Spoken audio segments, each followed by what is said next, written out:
Okay, let's pray. This is our second Saturday session. We're just kind of ramping up and getting started, so let's pray. Father, I come before you this morning and bless these parents who are here and the ones who are coming and the ones who cannot make it today, Lord. And as I have prayed over them and continue to pray, I pray again this morning, God. I cry out to you on their behalf for wisdom, for knowledge, for understanding, for discernment, for sensitive, obedient hearts, Father. Because with that within them, they have everything they need for life and godliness and raising up the next generation to stand on their ceiling and go higher, Lord, not have to unravel where they've been. And Father, I just ask you now that today, and this bit of time that we have together, Lord, you would release your wisdom from heaven, your knowledge from heaven, your discernment from heaven, your understanding from heaven, and the power of grace for obedience and getting it and being able to do the doing, Lord.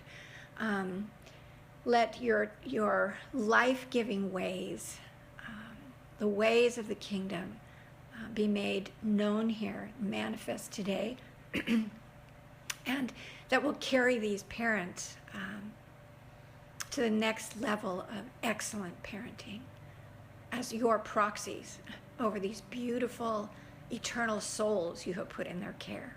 In Jesus' name, amen.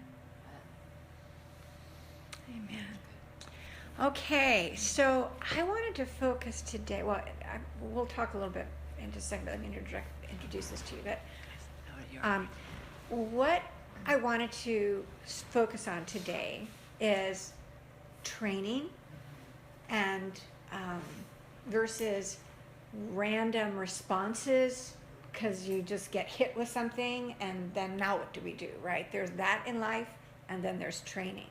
And training ought to be 80% of your relationship with your child, and the other 20% will fall just because you happen to have, something you haven't thought about yet, right? So that also brings in something about habits. But I wanted to start us out again. I do hope that you're praying and asking God to give you a whole different way of reading the scriptures, that you read the scriptures through a parenting grid. When I first began to try and do that, you'd read through the scriptures and there'd be maybe 3 and you'd pick out and you'd put your little, in the margin, parenting, parenting. And as years went by, it's like half my Bible had parenting by it because you just begin to see it with the eyes of the Spirit and you go, this is so relevant. This is so relevant. This is a tool I need to hold on to. This is my guidepost as to what I do. The Word literally is a light to your path and a lamp to your feet in your parenting. But you have to ask God for Him to illuminate the Word from that perspective. Otherwise, you'll just blindly go through it and, you won't see it. But God will give you eyes to see if you ask for that, okay? So it's just huge. It's your life stay. So let's just look back for a minute at Deuteronomy 6, right? So anyway, to say that, I'm hoping that you are really spending time meditating in Proverbs 8 because it is a lifeline to you. I actually spent some time in Matthew 13 and the whole parable of the sower.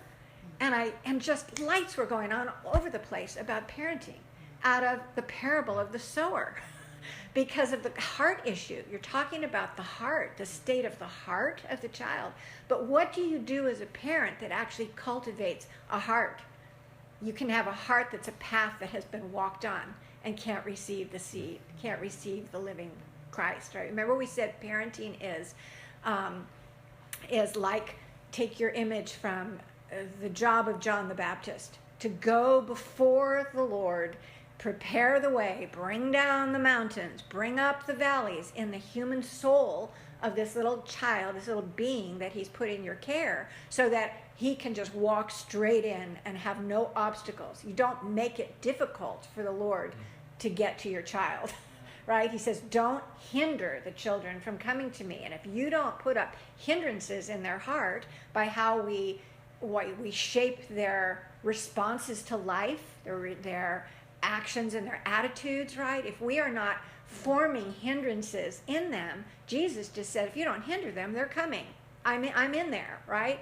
But you put blocks, you're making it very hard for me. Thank you very much. Right? I mean, I'll get there, but maybe I'll get to them. Like I've got a call last night from a friend of mine whose grandson just got, they actually came, and he's in prison, and they came and said, we'll give you a plea bargain for 25 years versus life. And this kid was a delight as a child.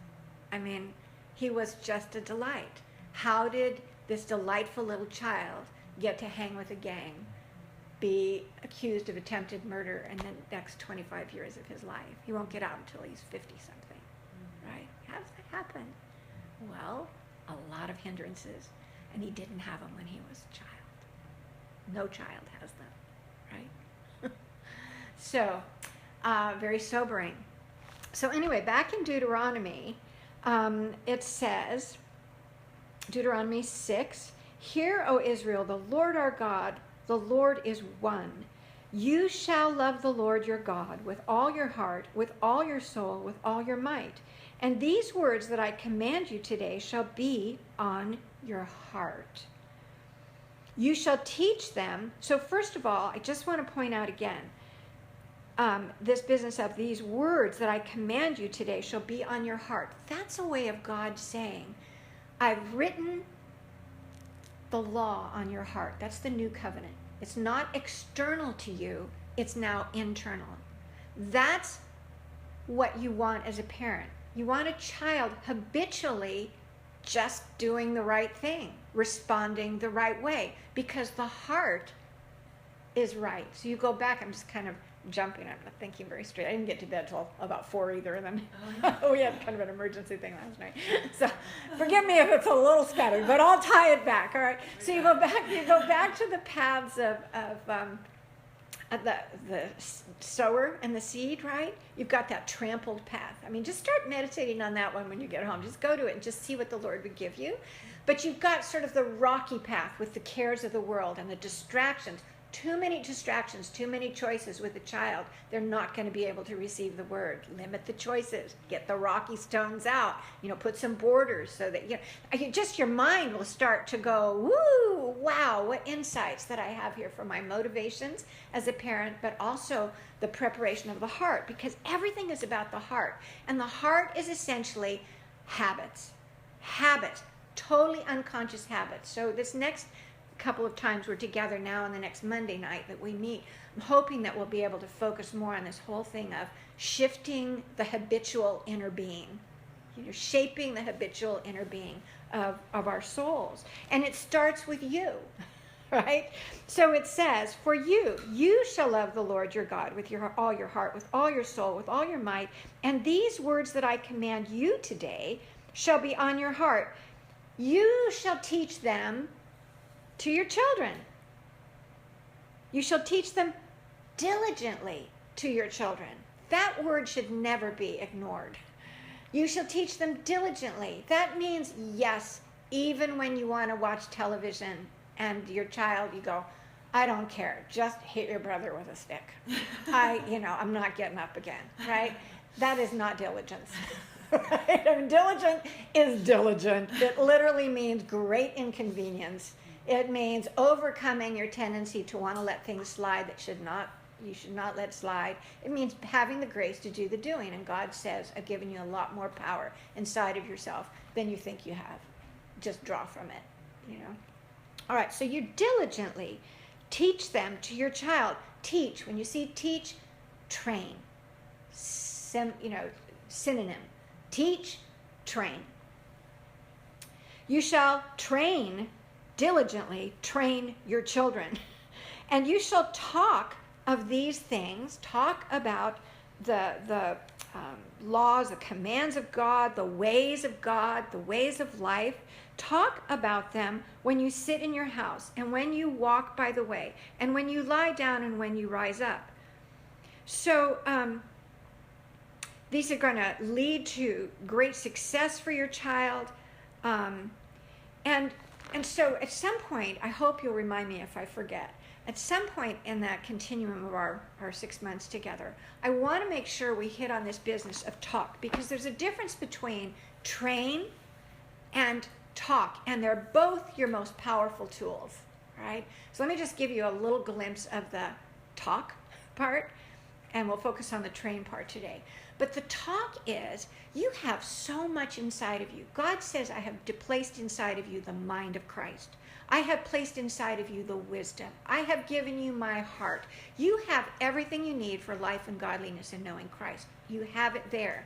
You may have suppressed it. You may not obey it. You may, whatever. But God said, I put my spirit within you, right? And the Holy Spirit is who? The Holy Spirit is your trainer, your teacher. Jesus said, it's better that I go away, because now you're going to have a trainer with you all the time. So that trainer doesn't leave you. He teaches you everything, and that means he's training you in life, training you in the ways of the kingdom, right? So one of the things that you have when he says you're going to train and you're going to teach these things to your children as you're sitting on the couch, as you're walking in the park, as you're sitting at the dinner table, as you're snuggling on the couch, as you're, taking a sticker out of their finger, as you're, whatever life throws. It says teach. It says talk, right? So there's a difference between talking at children about stuff and sharing the heart with children. So one of the greatest tools that you have, in addition to training, is sharing your victorious process with your child about anything. So you're talking constantly of saying, whoa, we're in the park, we're playing. You know what? When we go home, the house is such a mess. I really don't even want to go home. I don't want to have to clean that house. You know what? I would love to stay in this park forever. And then the child's going to go, yeah, me too, right? And you kind of go, but I'm thinking it through this way. And you're just sort of mumbling out loud, talking your process out loud. But I'm going to go home, and we need to get that house ready, because Dad's going to come home, and he doesn't like it when everything's all over the place. So, okay, this is what I'm going to do. I'm going to take a really deep breath. I'm going to straighten my shoulders. I'm going to sing a little happy worship song, and I'm going to walk home, and we're going to get this done, and I'm going to be able to do it fast, and we'll be so glad we got it done, right? You just sort of start mumbling your process of victory. I'm sitting at this table, and when I was a kid, I never liked liver, and here we are, but it's a good organ meat. It's good for us to eat. So I'm thinking, I'm going to get this down with a little applesauce. What do you think? You want to try some for you? You know what I'm saying? The stuff of how you process life. Don't assume your child has all that. So we'll go into that more. I'll bring it back up, because there's a whole way of getting an internal way of being a trainer and a talker, which is a teacher, right? And how that works out well, and the difference between good talk and bad talk with your children, and what produces an inward change of heart, and what just produces legalism, right? It's huge, okay? All right. So everything, according to Deuteronomy 6, the reason God has birthed this child through you, or given you this child through adoption, is he has put a soul on the earth that he has to be born here for such a time as this, and he's put him in your hands to be the steward of this child's life, to be his proxy, God's proxy. You'll read in the scriptures, as a father, so God. He wants you to parent in such a way that you are the face of God to that child. That is very serious. Jesus, it says, you look at Jesus, you've seen the Father. Jesus says, I'm in you, the Father's in me. So we're able to say, my child should be able to look at me and see the Father, see Jesus, see the Father. When we are Christians, we're indwelled by the Holy Spirit. Everybody around us has the right to experience an encounter with Jesus when they have an encounter with me. That's the gospel, right? And that's who we are to our children. So it's very serious, how do we steward? What does God do with me? That's what I do with my child. What does the Holy Spirit do with me as trainer? That's how I train my child. So that's where the word becomes your anchor, right? So everything about how you are interacting with your child in every way as God's proxy is according to Deuteronomy 6, because the ultimate goal of God for this child's life is for them to love him with all their heart, soul, mind, and strength. That's your job. Don't get in the way and let that child's heart be wholly God's in every way. All right? So that means we have to look deeper and deep at character traits, at habits that make and form a person after God's own heart. Right? We have to look at those things, and we cannot take them so easily. Parents look so lightly on behaviors that are thought to be childish. We just dismiss so much sinfulness, if we want to call it that. If we don't want to call sin around a child, that's okay, back up and just go. But we see such negative behavior, such wrong behavior, and we just go, well, that's typical of a child. Remember I said, there's nowhere in Scripture where God gives age-graded things to say, okay, by the time you're 7, kindness ought to be in your heart. By the time you're 12, this ought to be in your heart. No, it's a big ball of fruit of the Spirit and all the qualities of a godly person. Right from the get-go, cultivate them. Don't go downhill to have to dig yourself out of a hill. Start and go forward. So for example, the Lord's Prayer, when Jesus says, pray this way, he says, pray, lead me not into temptation, but deliver me from evil. So my paraphrase of that is, let me learn by doing the right thing and not the wrong thing. That's what he's saying. He's lead me not into temptation, but deliver me from evil. I want to learn by doing it right. There you go, training. Train your child for success so you don't have to correct them. There should be a minimal amount of correction needed because you are an excellent trainer and a wonderful teacher, right? And so the child's heart is moving in the right direction. You're not having to recoup your losses and rebuild, right? All right, so exhortation number 1, don't look lightly on what you call childish behavior. Because childish behaviors, we'll talk a little bit about this too, is childish behaviors cause neurological patterning in the brain. We live most of our lives by habits. Charlotte Mason, you know this. I've got it actually right here. I'm going to pass it. Actually, I didn't bring one for you because I know you've got this book. And so what I want you to read for Monday night, the next Monday night that we talk, is this one. I have one for you, and I have one for you, Julie. And this one is for Bangs. So this is just a chapter out of Charlotte Mason's first volume on home education, and it's part 3, and it's about habit being 10 natures. Right?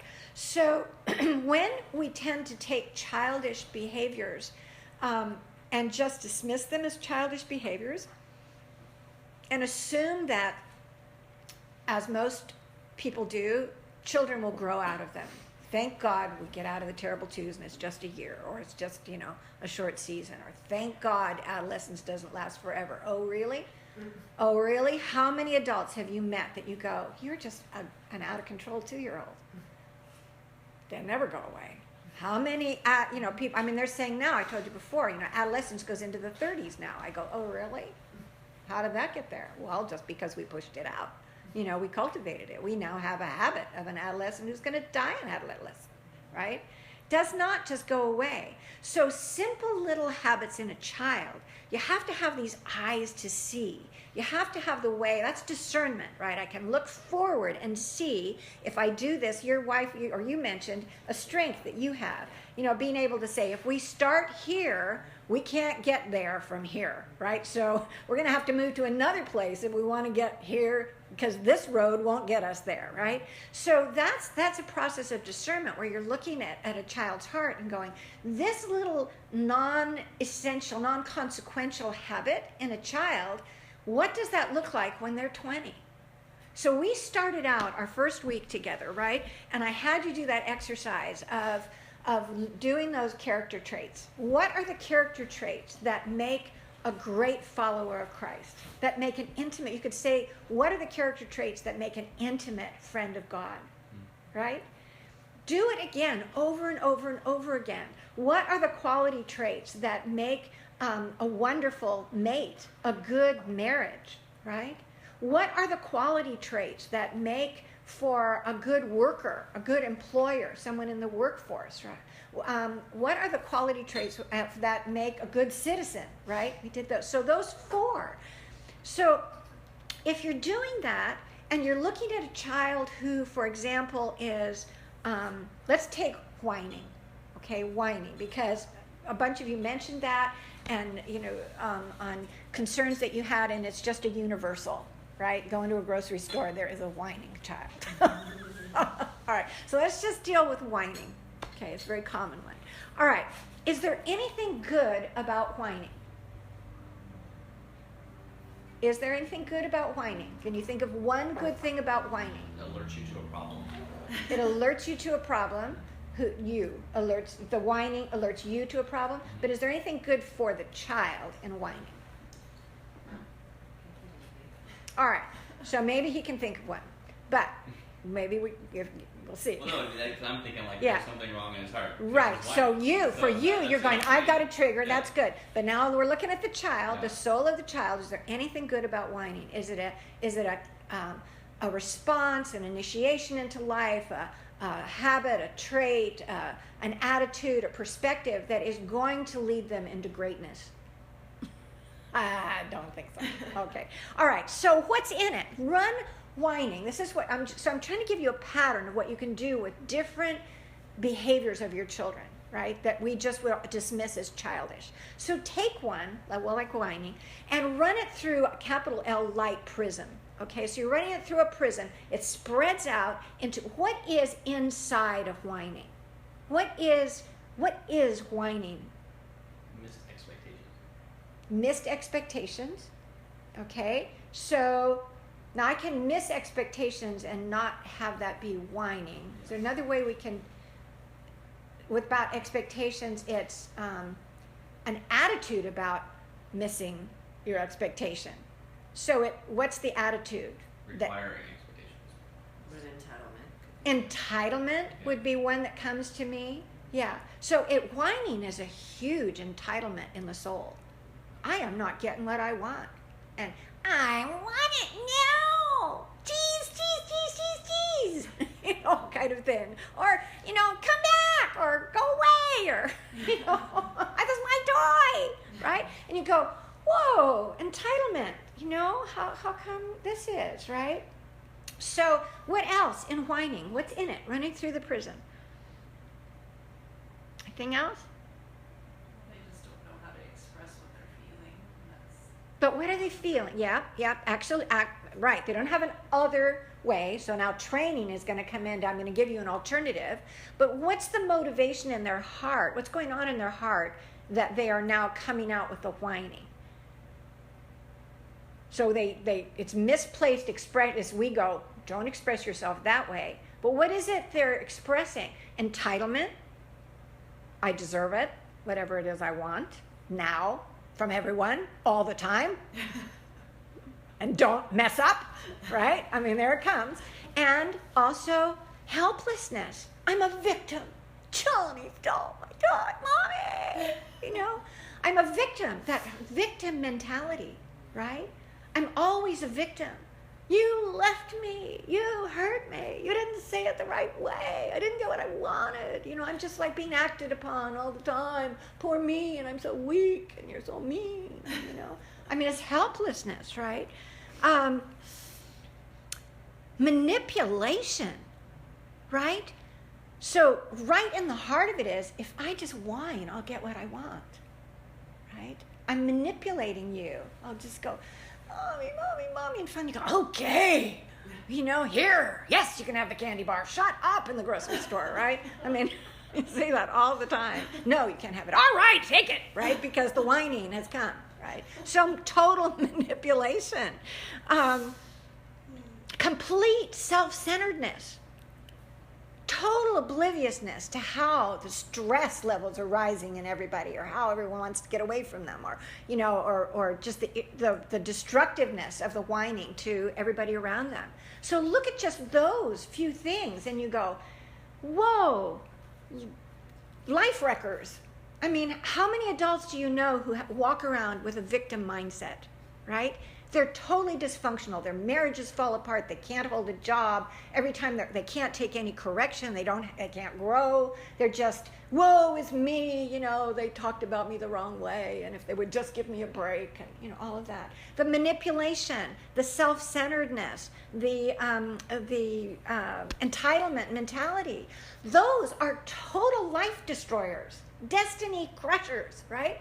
And now we go, oh, so we zoomed way out there and we're going, bad, bad, bad, bad, bad. So then you retract back and you go, and here you find Johnny going, Mommy, I don't like eggs for breakfast. And you going, oh my God. Because you're looking out there and you're going, this is not just a childish behavior. This is like destruction in the making. And other people look at you and go, it's just all children whine. I'm going, all right, I don't know how that works for you. It doesn't work for me.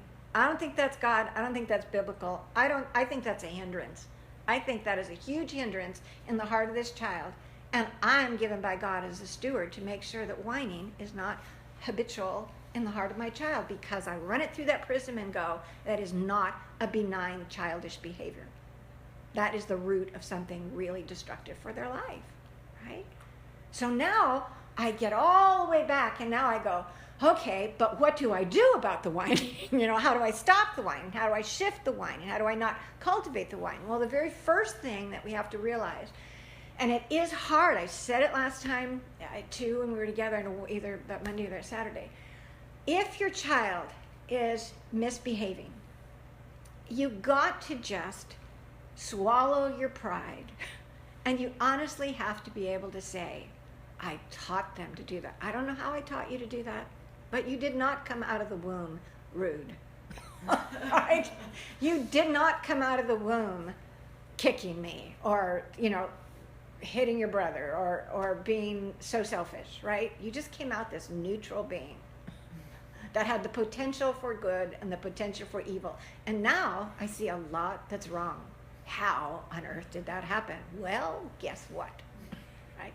I can't tell you the shock that happened in my mind very early on in my parenting when I realized that.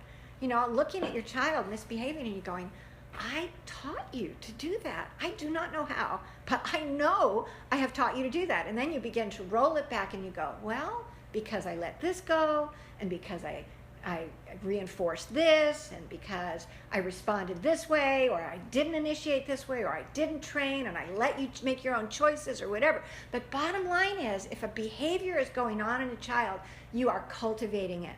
You're doing something that is cultivating that in your child. So just get over your pride and get over your arrogance and get over your sense that you want to think of yourself as a fantastic parent and go, every parent inadvertently, unknowingly, without malevolence in their heart, teaches their children destructive behaviors. And if you teach them, you can unteach them, and you can teach them the right ones. So that's the good news about the bad news, right? So that's what we're talking about in terms of training. All right, so anything you guys want to talk about out of just that part before we'll go on, and then we'll get into specifics on mealtime, I hope. So any things that come up? So I know that I'm sure I've taught my children a lot about whining, but when one of my children comes home from school, I have to retrain a lot, and it's so to the point we want to take him out of school because he will exhibit his friends' behaviors. The woe is me, I know exactly who it is. Uh-huh. Daniel had to sit next to him for 6 weeks. Daniel was depressed for him. Mm-hmm. My life is miserable. Oh, woe is me. I am the worst person. Like, that is not what you believe. We don't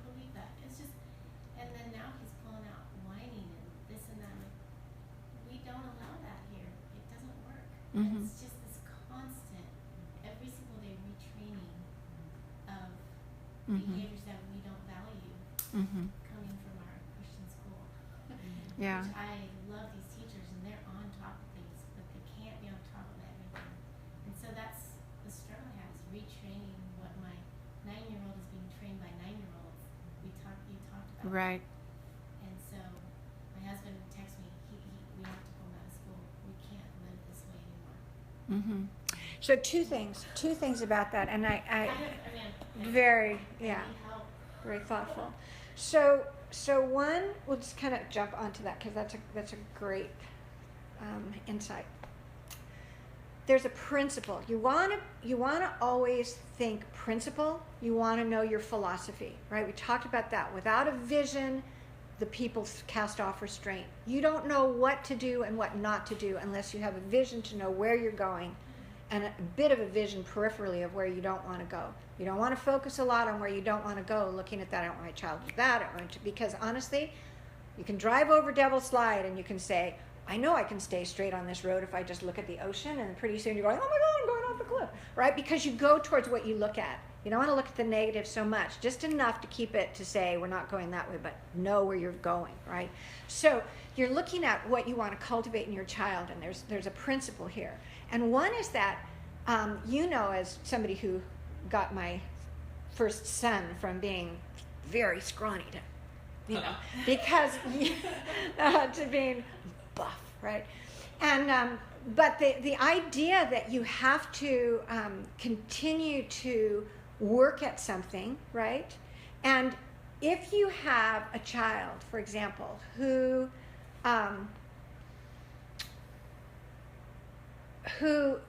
let me just get my thoughts together if I can. All right. The principle behind this, what I'm saying, is that you put a child, okay, here's where I was going with the gym. You would not take my son, who just came in his very thin form, and put him under a 400-pound bar press and say, go for it, right? You'd crush him, and because he couldn't cope. His body would, couldn't do it, right? But you do it consistently, and you build up as to what he's capable of doing. He learns by success. I can do this weight, and now if I push myself, I can do this weight. But you never do the crushing thing. You never do the, okay, sit here until you're blue in the face and, start, if it takes you the rest of your life, sit under this 400-pound press. You never do it. It's stupid. So with children, why do we do that? If you can always observe a child, you never put them out in other environments until they are the influencer and not the influenced. Simple principle. If you obey it, it will serve you well. Wherever you are putting your child out as the steward of this child's life, make sure that they are strong enough in who they are so that they are the influencer instead of the influenced. Now, remind me at some point, we can't go into it today, but a big part of that is knowing the difference between self-esteem and identity. Self-esteem will always, if you're trying to build your child's self-esteem, you absolutely set them up to be influenced. They're gonna suck a rock to get somebody to give them self-esteem. A kid with drugs, a girl with sex, a kid with whatever they want. If you're working on self-esteem, that word is not in the Bible, right? So self-esteem is going to set your child up to be an influenced person their entire life. Identity, on the other hand, is a biblical word, and will remind me sometime to talk about the difference because it's relevant here. So in terms of what you're talking about with school, if you're going to put your child in somewhere, that environment needs to be your proxy, the proxy of the proxy, right? So you know the values, you know what's going on, or you have no business putting your child there. I mean, this is what is so concerning to me, is how easily we put our children under people's influence in their formative years. It's like you've got a bonsai, you've got a bush here, a tree that you want to bonsai, and you see it's going to look like this. It's going to be so beautiful, right? And you begin to put the little straps around it, and you've got it. And then every time you turn around, you go, here, Mrs. So-and-so, here, so-and-so, take care of my bonsai tree. And you get the tree back, and everybody cut the the cords off it and the thing is back where it was. Meanwhile, the trunk is getting bigger and bigger and bigger and can't be shaped anymore. I don't get it myself. You know, if you know where you want to go, then don't shoot yourself in the foot, right? So you come back, and now no environment is going to be perfect, and neither are you. So we're not demanding of other environments what we're not ourselves. Everything will be imperfect. It's how substantially imperfect it is. And if you have your child going out where they're coming back influenced versus being the influencer, I wanted my kids. I mean, when I saw that happen, my husband and I looked at each other and we said, okay, this is not going to happen. Our son is not going to come home from their house talking like Billy. Billy is going to talk like our son, right? Or it's not happening, right? So we did two things. We made our house the center of the neighborhood when we were living in a tract area. We did everything we could to make our house the place that every kid in the cul-de-sac wanted to live, and they did. They wanted to live at our house because I thought, I want to know what's going on. I want to see if my kid's the influencer or the influenced. I want to know the dynamic. I'm not trusting that to anybody. And besides that, I know the rates on pornography. I know the rates on what goes on, and I don't know what their opinion, Millie down the block and Johnny, her husband. I don't know you, you know? I know you like on the surface, but I don't know the you, only God knows. And meanwhile, I'm not putting my kid there because I don't know what you're going to expose them to, right? Till I really, really know you. Thank God for family that lives close. So, that's why this house or this property has a zip line. That's right. Winnie the Pooh, all the kids are doing the birthday party here, you know. I mean, absolutely, that's what you do. You just carry that on and let the grandparents keep going, right? So you do that, so you put your child in the environment where you are training them to be the influencer, right? Now, that said, I can bet even money. I would bet a lot of money on the fact that some of that negative attitude is coming from you and your husband. I can absolutely tell you, and I don't know you hardly well, you know, at all, right? But I can just tell you as a universal, you'll look and say, they got that from Johnny. I know they got that from Johnny, and you will not be aware of the fact that you are projecting onto that child despair, negativity, I can't do it. It's coming from you. The vast majority of it is coming from you. So, I can tell you I was absolutely shocked at some things when I would go, where did he get that attitude? Where did he get that perspective? You know, I'm looking around outside like, who is influencing my son, right? And then 3 weeks later, you're doing something and you're going, oh my God, got it from me. Got it from me. Look at what I just said. Look at what I just did. Look at the attitude that's in my heart. And I never knew it. Your children are a mirror to you, all right? So if you have a child who is slamming a door, you have a child that is going, no, you know, I mean, I want it now, and they stamp the foot and they whatever. You can say, where did they get that? How did they make up that behavior? But I would bet you even money, at some point you got exasperated at that child and said, you will stop that right now. You know, I mean, or slammed a door and just said, you stay in your room, right? Kind of thing. And we're totally unconscious of it. But that kid is not unconscious of it. So the next time they go, well, how do you exert authority when you want to be in charge? You put your hands on your hip, you stamp your foot, and then you slam the door, right? And you maybe only did it once, right? But where did they get? Where they don't miss anything. Where did they get it? You see a child who scowls all the time. You know, you're going, how did they get so scowly?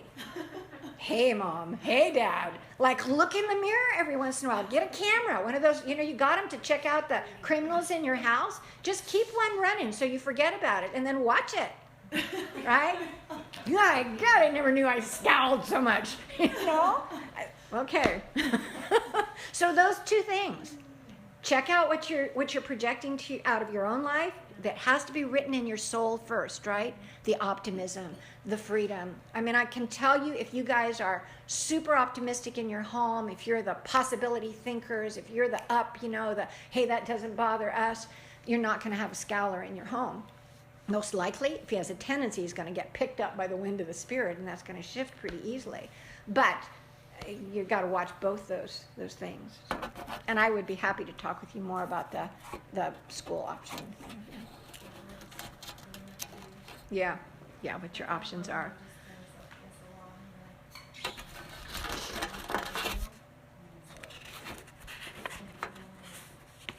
Yeah. Yeah, and it gets to be a vicious cycle. Everybody goes down, yeah. Okay, let's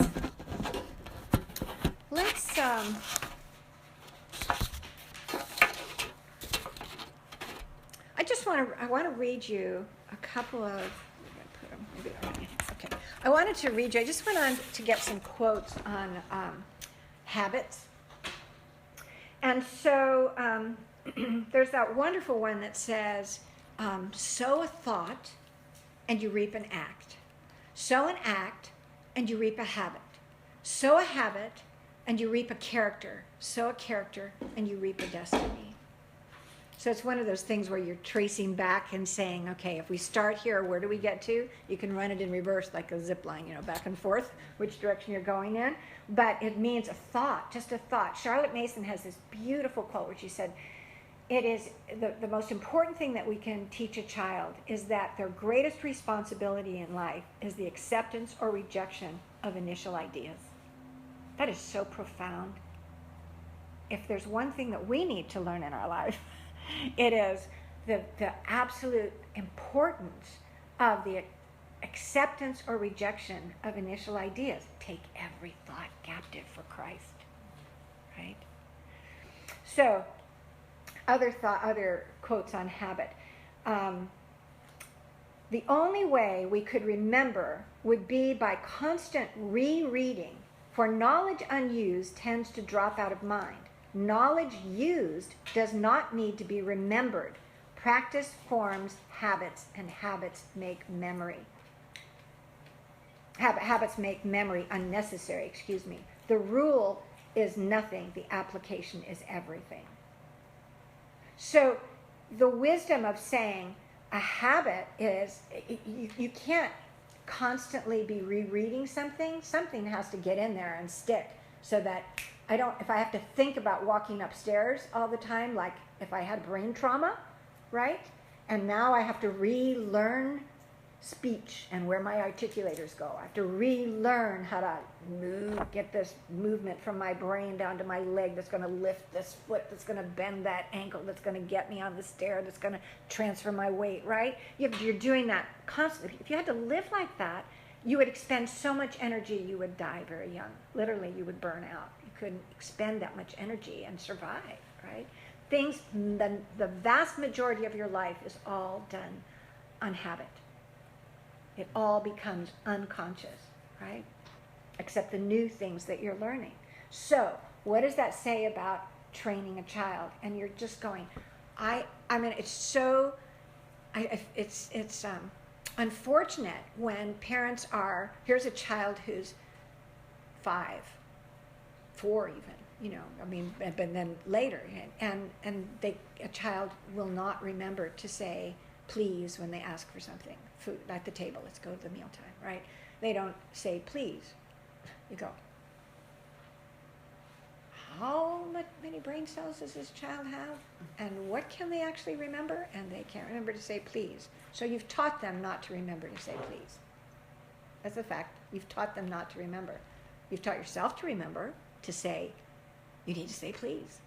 So you've got a wonderful habit there that just comes out and goes, need to say please, didn't say thank you, right?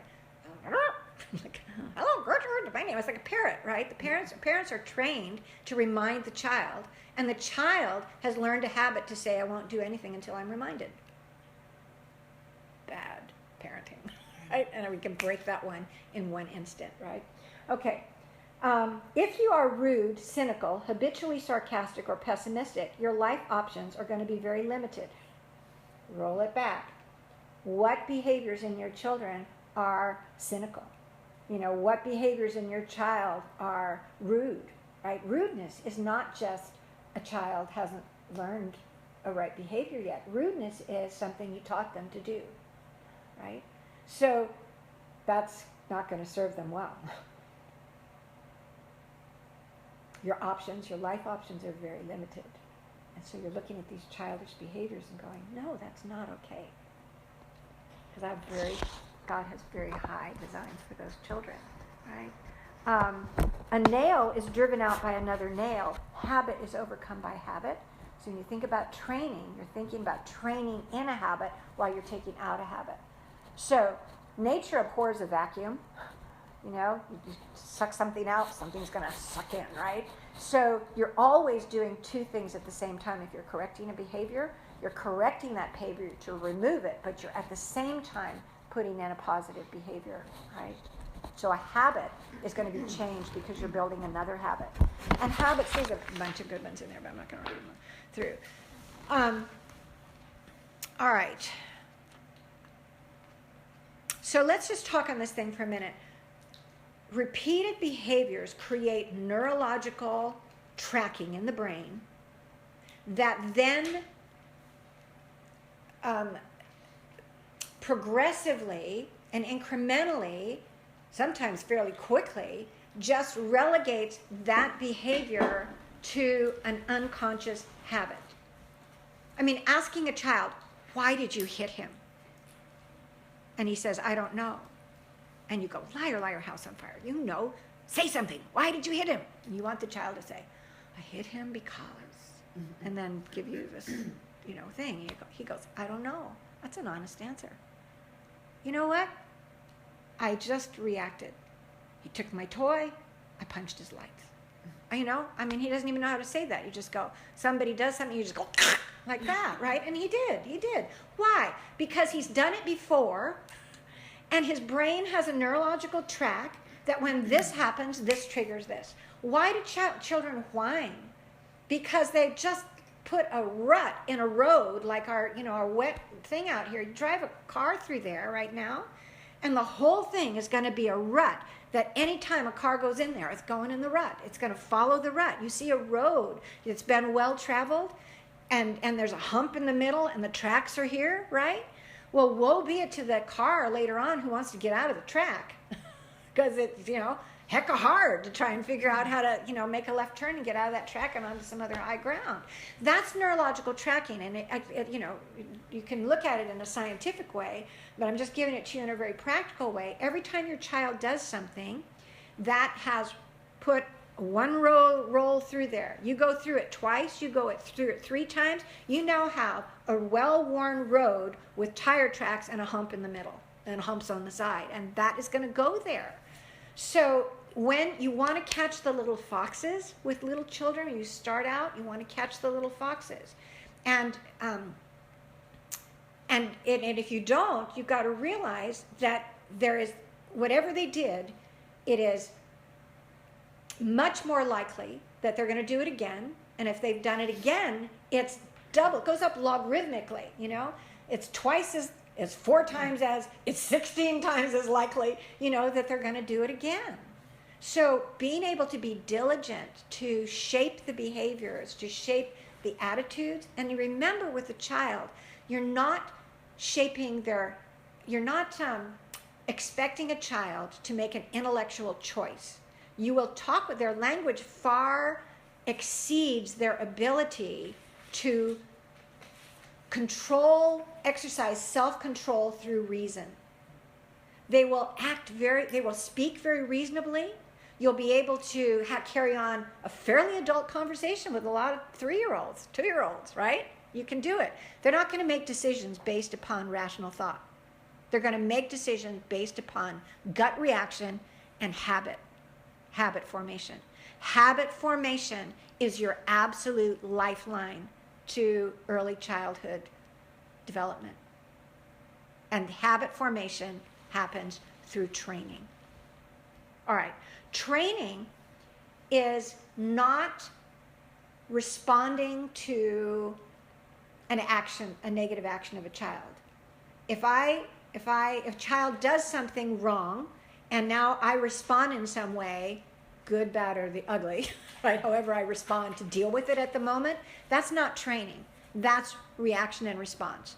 Hopefully, you're rising above reactiveness, and in the identity of God, you're an initiator. God never, we said this before, God never reacts to us. He always looks at what is and initiates something life-giving. All God's ways are life. So he's never reactive. He doesn't go, you said this, well, I'll say that. You know, you did this, well, I'll do that. Well, he's not reacting. He's not reacting. You're not that. He is authority. He is authoritative. He is not challengeable. He's he's not in a war to prove himself, right?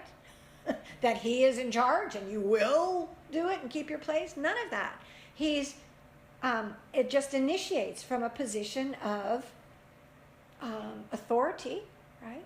So training is taking a child who the things that you train can come right off of your character traits list. I can't tell you how important that is to have those lists before you as your vision. Every time you're reading the scriptures and you see a character trait that is life-giving, that took a bad king and turned him into a good king, you know, because he switched from this to that, right? Just write those traits down, write those attitudes down, write those perspectives down. You go, that's what needs to be in the heart of my child, right? And when you see the destructive ones, the ones that God is saying, you know, it's an abomination, whatever, get those down, to get the negatives, the positives and the negatives, right? So you know what you're training into and you know where the warning signs are. The whining is your thing. So the negative, anytime you see the negative, that's your clue. Ha-ha! I have not filled that void with this, right? And then you go, get your training hat on, and there you are. 90% of what you do, I'll change that number probably sometimes. I'll say 85 or 40. You know. But anyway, the vast majority of what you need to be doing with your parenting is training your child before they have faced something. So let's talk about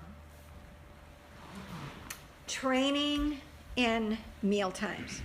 Okay. All right. So let's talk about meal times. Now I gave you an assignment that was, I think, a really interesting assignment. I hope you found it interesting. To be able to look at the character traits that we put down, right? We had, I still haven't gotten the ones from Ian or the others. I'll just have to write myself. But so let's just take the ones that were the followers of Christ or others. We talked about these character traits of loving God, good listener, obedience, perseverance, patience, prayerful, forgiving, sacrificing, charitable, dead to self, I added a few, self-controlled, empathetic, faithful, self-aware, honest, loving others, loving self, caring, kind-hearted, disciplined, submitted to God, which really is submitting to authority, right? Peacefully, evangelistic, peaceful, not reactive, generous, joyful, giving heart, selfless, humble, thankful. All right. We could go through here, just this list alone, let alone the other lists and then the composites that you're going to add more to out of the scriptures. And we could take probably half this list. If you never, the assignment I gave you, I said, let's pretend the only time you have with your child ever is mealtime. And you have been given the task by God to train this child up in godly behavior, to love the Lord with all his heart, soul, mind, and strength, so there's no offenses, no hindrances in the way. So these characteristics are what you are to cultivate in the heart of a child. You could do half this list through meal times. Meal prep, meal participation, and meal cleanup. You could hit so much of all the lists that you have in just that. So what I did for you is to work up, this is such a simple little thing. I hope you don't go just too silly and simple. But this is something just called intentional parenting. That's what we're talking about here. Talking about, I don't want to just go back and go, how come my child is this or how come is that? I want to intentionally be parenting, right? Well, so you just write this thing on intentional parenting. Monday, such and such a date, right? And down here, you've got 3 sheets of paper. One is called home activities. What are the things that we're going to be doing today, right? We're going to and you're writing them all down. The child, if it's a young child, the child's going to have to get dressed. You have to do the morning routine of blah, blah, blah, blah, blah, right? Then there's going to be interaction with siblings, playing with siblings while I get breakfast, right? Then there's eating together breakfast. Then there's getting ready to get out the door to go to school. Then there's the road to school. Just break it down, all the things you're going to be doing at home, or we've got to run to the grocery store, we're going to do whatever, right? But you're putting down, but mostly like the activities you would be doing with the child. We're going to read some books, we're going to go to the park, we're going to something. And then over here, so you just have that listed down. Over here you're going, what character traits and behavioral habits can I train through this Deuteronomy 6 day of being with my child? For whatever part of it, you're together, right? So now you're doing Deuteronomy 6. He's saying, train and teach your child while you're walking in the park, while you're getting dressed, while they're doing everything is a training experience or a teaching experience or a corrective experience. You've got 3 categories, right? So you want the majority to be training and teaching, and the least to be corrective, because lead me not into temptation. I want to learn by doing what's right. If you're doing these 2 well, you're going to have very few of these corrective ones, right? All right, so you just do that. You do that for activities for home, for any given day, and you're doing this. People the child will relate to. What character traits and behavioral habits can I train when they are going to be with Miss Sarah, when they're going to be meet we're going to go and over to my friend's house or something, right? You're training the people they're going to meet. They're going to have a playmate over. What can I be training? What am I thinking? I'm working this list all the time. Now, I learned this because of being a homeschooler. And the homeschooling aspect for me, what it triggered for me was, I believe that children should not be doing a lot of formal education until they're about 8, till they're neurologically ready to do it. Does that mean they're not learning? No, absolutely not. It means they're learning everything, but they're not learning it through the rigidity of what actually stresses them. So they're learning in a natural form. So this makes so much sense to me, because in my mind, I'm thinking, okay, by the age of 5, I want my child to know their colors, and I want them to know their numbers, and not only their numbers, but I want them to be able to. So I've got my whole thing inside of me that I'm saying these are the abilities that I want my child to have. But as I'm going through life and we're in the park and we're starting to look at rocks, and I'm going, ha ha, sneaky in, we're going to count the rocks, we're going to take a few rocks away, we're going to throw a few rocks away, now how many are left?